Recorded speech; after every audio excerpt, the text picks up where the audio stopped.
அழகான Chand Bali type earring.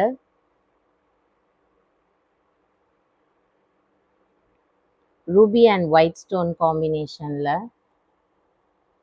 இங்க பாருங்க, எல்லாம் போட்டா ரொம்ப நல்லா இருக்கும். ட்ரெடிஷ்னலா ரொம்ப அழகா இருக்கும். இப்போ விண்டேஜ் ஸ்டைல்ஸ் தான் இப்போ வந்து ஃபேமஸா இருக்கு. ஸோ விண்டேஜ் ஸ்டைல்ல செம்ம சூப்பரா இருக்கும். நீங்க ஒரு சில்க் சாரீக்கு இல்லை விண்டேஜ் டைப் ஆஃப் சாரீஸ், எந்த டைப் ஆஃப் சாரீஸ் வியர் பண்ணாலும் கூட இந்த இயரிங் போடும்போது ரொம்பவே அழகா இருக்கும். Ruby and white stone combination. இது எல்லாமே அட்டாச்சு. பேக்ல screw back. Micro gold polish. ஐம்பொன் மேலே, இந்த பஞ்சலோகம் மேலே உங்களுக்கு கெட்டி ஐட்டம் சொல்லுவாங்க. நிறைய பேர் சேல் பண்ணி பார்த்துருப்பீங்க. ஸோ ஐம்பொன் கெட்டி ஐட்டமை